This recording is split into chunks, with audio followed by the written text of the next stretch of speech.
এটাই নেত্রকোনার আটপাড়া উভয় পাশা বাইপাস সড়ক।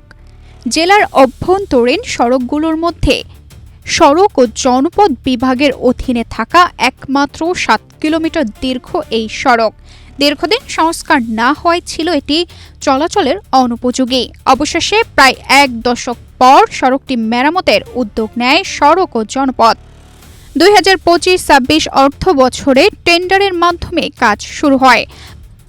প্রথমে প্রায় ৯ কোটি ২১ লাখ টাকার দরপত্র হলেও পরে প্রায় ৮ কোটি ২৯ লাখ ৩৫ হাজার টাকায় কাজটি পান ঠিকাদার খায়রুল কবির রানা।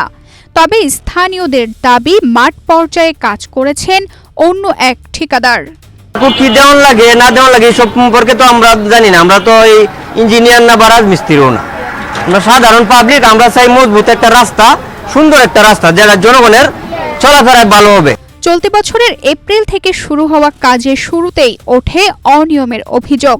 স্থানীয়দের অভিযোগের পর সংসদ সদস্য, উপজেলা প্রশাসন এবং সংশ্লিষ্ট কর্মকর্তারা সরজমিনে গিয়ে কাজের মান পরীক্ষা করেন।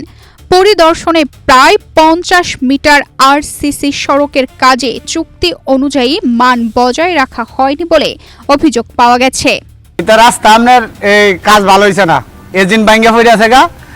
আমরা কইছি শুনছে না, পরে এমপি রাস্তা বন্ধ করে দিয়েছে। স্থানীয়দের আশঙ্কা, নিম্নমানের নির্মাণ কাজে কোটি কোটি টাকা ব্যয়ের পরও অল্প সময়েই সড়কটি আবারও নষ্ট হয়ে যাবে। অভিযোগের পর আপাতত বন্ধ রয়েছে নির্মাণ কাজ। আমাদের ভাঙ্গা ছিল, এখন ভাবছিলাম নতুন করে বুঝ করতে আমরা কিছুদিন শান্তিতে চলতে পারবো, কিন্তু যেভাবে রাস্তা করছে এভাবে তো কিছুদিন আমরা শান্তিতে চলতে পারবো না, হয়তো বা ২-৩ মাস পরে আবার রাস্তা নষ্ট হয়ে যাবে, পরে আবার আমাদের ১০-১২ বছর ১৫ বছর ভোগান্তিতে থাকতে হবে। উপজেলা প্রশাসন বলছে তদন্তে অনিয়মের বিষয়টি পাওয়া গেছে এবং প্রয়োজনীয় ব্যবস্থা নিতে সড়ক ও জনপদ বিভাগে জানানো হয়েছে। এই কাজটি চলমান রয়েছে, চলমান কাজে আমরা যেসব ত্রুটি বিচ্যুতির খবর পেয়েছি ইতিমধ্যেই আমরা পরিদর্শন করে ঠিকাদারকে সেসব ত্রুটি সমূহ মেরামতির জন্য নির্দেশনা দিয়েছি এবং পরবর্তীতে ঠিকাদারের বিরুদ্ধে আমরা যে কন্ট্রাক্ট অনুযায়ী আমরা প্রয়োজনীয় ব্যবস্থা গ্রহণ করব এবং ইতিমধ্যেই ঠিকাদারকে ত্রুটি সমূহ মেরামতির জন্য নির্দেশনা প্রদান করা হয়েছে। অন্যদিকে সওজের দাবি কাজ এখনো চলমান রয়েছে।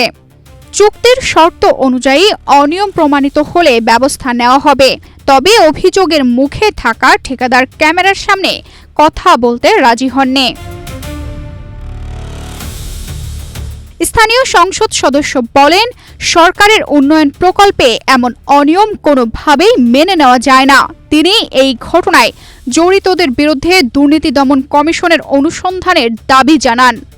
নিম্নমানের কাজ থেকে যেন বিরত থাকে, যার ফলশ্রুতিতে আটপাড়া উপজেলা নির্বাহী কর্মকর্তা সড়ক ও জনপদ বিভাগের নেত্রকোনার নির্বাহী প্রকৌশলীর সঙ্গে কথা বলেন এবং উপজেলার নির্বাহী কর্মকর্তা নিজে পরিদর্শন করে নিম্নমানের কাজ হচ্ছে বলে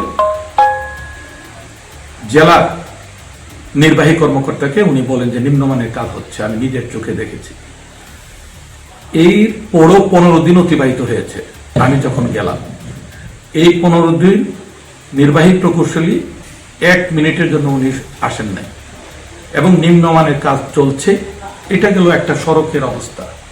আপনি যদি যে ব্রিজগুলো রয়েছে, বক্স কালভার্টগুলা, সেই বক্স কালভার্টে নিচে স্যান্ড ফিলিং হওয়ার কথা, ইটের সোলিং হওয়ার কথা, সিসি ডালাই হওয়ার কথা, তারপরে আরসিসি ডালাই হওয়ার কথা, রড একটি নির্দিষ্ট দূরত্বে থাকার কথা। প্রতিটা ক্ষেত্রেই স্যান্ড ফিলিং এর কোনো নাম নাই, আরসিসি কোনো ঢালাই হয় নাই। ইটের সোলিং এর উপর আরসিসি ঢালাই হয়েছে যা পরিমাণের থেকে কম।